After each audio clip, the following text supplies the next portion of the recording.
क्या अखिलेश यादव का साथ छोड़ेंगे आजम खान? अगर बसपा में गए तो सपा को कितना नुकसान, इससे भाजपा को क्या फायदा?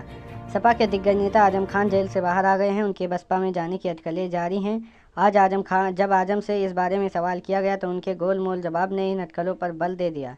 दरअसल पत्रकारों ने आजम से पूछा, क्या सपा और मुस्लिमों के बड़े नेता हैं, बसपा में जाने की अटकलें लगाई जा रही हैं? जवाब में आजम पहले चुप हो गए, फिर मुस्कुराकर बोले, हम कोई बड़े नेता नहीं हैं। अगर बड़े नेता होते तो बड़ा नेता लेने आता। उन्होंने यह भी कहा कि यह तो केवल वही लोग बता सकते हैं जो अटकलें लगा रहे हैं। ऐसे सवाल उठने लगे हैं कि क्या आजम खान अखिलेश यादव का साथ छोड़ेंगे? अगर ऐसा होता है तो सपा को कितना नुकसान होगा?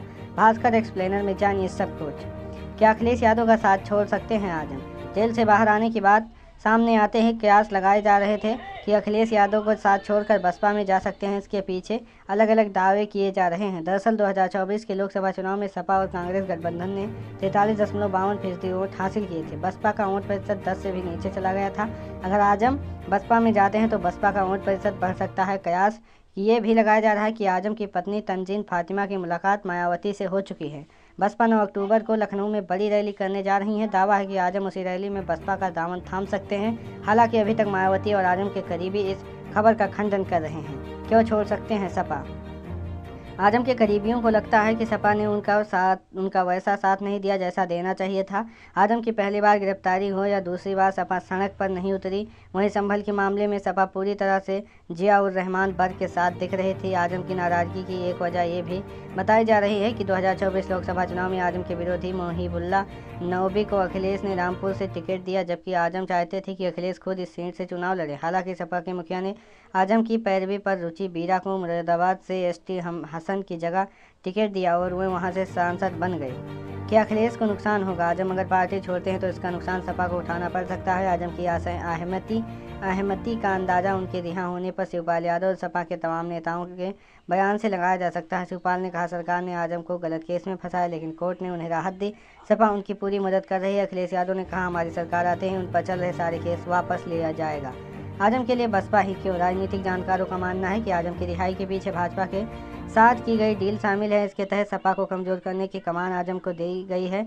ये तभी मुमकिन है जब वो बसपा में शामिल हों। बसपा अगर आजम का साथ लेकर 2027 का चुनाव लड़ती है तो उसे मुस्लिम वोटों का एक बड़ा हिस्सा मिल सकता है। इससे बड़े नुकसान सपा को पहुंचेगा। पश्चिमी यूपी में एक नया समीकरण उभरेगा। हालांकि आजम की नज़दीकी हाल के दिनों में आज़ाद समाज पार्टी के नेता चंद्रशेखर से भी देखने को मिली है। बसपा को क्या फायदा होगा? आजम के आने से पूरी तरह बसपा कट चुका मुस्लिम वोट बैंक वापस ला सकता है। खासकर पश्चिमी यूपी में बसपा मुस्लिमों को साधने का नाकाम साबित हुई है।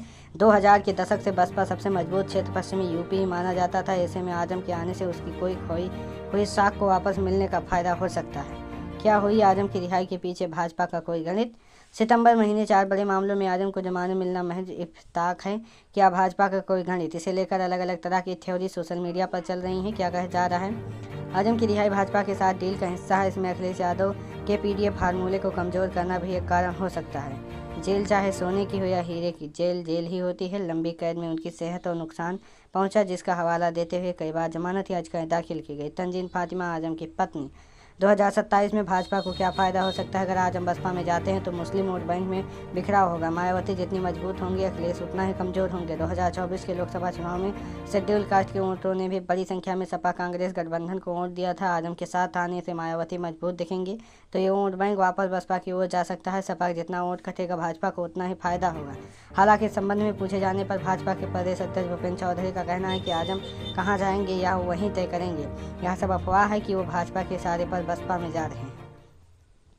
क्या कहते हैं जानकार? वरिष्ठ पत्रकार राजेंद्र कुमार कहते हैं, आजम का ठिकाना सपा के अलावा कहीं और सुरक्षित नहीं है। बोलने वाले नेता हैं और बसपा में इसकी आज़ादी नहीं है। भाजपा को आजम को जितने दिन जेल में रखना था रख चुकी, इससे अधिक दिन वो रख भी नहीं सकती। आजम का तरीका रहा है कि वह अपनी बात मनवाने के लिए इस तरह के सी गुफे छोड़ते रहते हैं ताकि उनकी मान मनोबल हो। अगर आजम को दूसरी पार्टी ज्वाइन करनी होती तो अपनी पार्टी बनानी होती तो वे पहले ही समझौता कर सकते थे। लगभग 50 महीने जेल में रहने के बाद नहीं। आजम को कैसे मिली राहत? आजम खान रामपुर और उसके आसपास के जिलों में 104 मुकदमे दर्ज हैं। ज़्यादातर मुकदमे 2017 में भाजपा सरकार आने के बाद दर्ज हुए। उनके वकीलों का दावा है कि मामला राजनीतिक प्रतिशोध का नतीजा है। आजम 2 बार करीब 4.25 साल जेल में रहे। जेल की रिहाई के लिए कई बार उनकी सेहत का हवाला दिया गया। निचली अदालत ने शुरुआती अपील ठुकराई, लेकिन आखिरकार उन्हें एक एक कर सभी मामलों में जमानत मिल गई।